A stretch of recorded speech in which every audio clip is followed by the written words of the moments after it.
আসসালামু আলাইকুম। গত 19শে জুন কবি আল মুজাহিদি ইন্তেকাল করেছেন। ইন্না লিল্লাহি ওয়া ইন্না ইলাইহি রাজিউন। 60-এর দশকের অন্যতম প্রধান কবি, মাটি মানুষের কবি, মৃত্তিকার কবি আল মুজাহিদি। কবি আল মুজাহিদির সাথে অনেক মহব্বতের সম্পর্ক ছিল, আমাকে অনেক স্নেহ করতেন। এখনও মনে পড়ে কবি আসাদ বিন হাফিজের প্রীতি প্রকাশনীতে মাঝে মাঝে আসতেন, আমরা একসাথে বসতাম, গল্প হতো। তাকে নিয়েই এক ধরনের দরবার আবর্তিত হতো। ছোট ছোট বিষয়ে খেয়াল করতেন। একদিন আমাকে বলছিলেন, মানসুর তুমি তো তোমার নামের বানান ছ দিয়ে লেখো, দুনতাস স দাও তাহলে সহজ হবে। তখন বললাম যে ভাই এটা তো সার্টিফিকেট এইভাবে চলে আসছে তাই লেখা।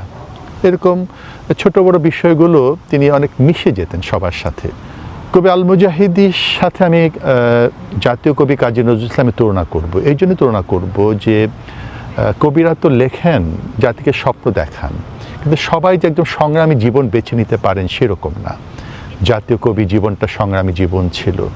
ঠিক আল মুজাহিদিও 60-এর দশকে আইয়ুব বিরোধী আন্দোলনে যুক্ত ছিলেন। তিনি জেল খেটেছেন।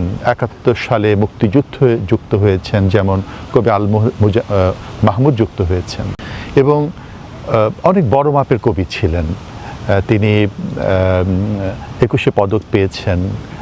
কবিতার পাশাপাশি গল্প, উপন্যাস অনেকগুলো লিখেছেন। প্রায় শতাধিক বই তার লেখা হয়েছে, যেটা আমরা এখন পাই। বিশেষ করে তরুণদের জন্য তার অনেক ভাবনা ছিল।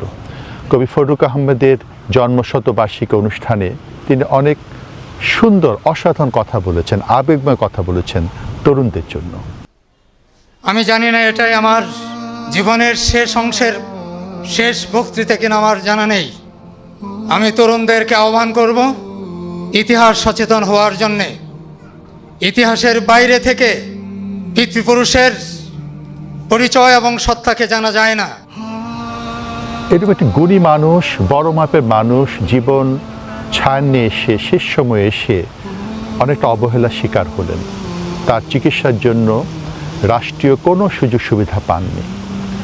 তার জীবন সাথী সহধর্মিণী কষ্ট করে কথাগুলো বলছিলেন। এই জেনারেশনে আমার মনে হয় উনি হলো মানে অত্যন্ত মানে কি বলবো, বঞ্চিত একজন কবি। সততার কি দাম আমি জানি না। মৃত্তিকার কবি ছিলেন উনি।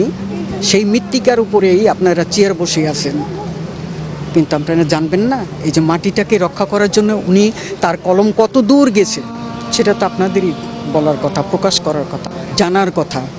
আপনি একটা জায়গার প্রধান, আপনাকে সেই বিষয়ে সব কিছু জানতে হবে, তাহলে আপনি মূল্যায়ন করতে পারবেন। মানবতার বাংলাদেশ তখন হবে যখন এই সমস্ত কবিদের, বঞ্চিত মানুষদের মূল্যায়ন করা হবে। কিন্তু কেন এটা হলো?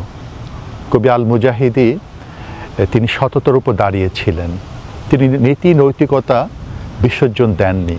তিনি ইসলামকে ভালোবেসেছেন। তিনি তার জীবন যাপনে ইসলাম অনুশাসনকে মেনে চলেছেন।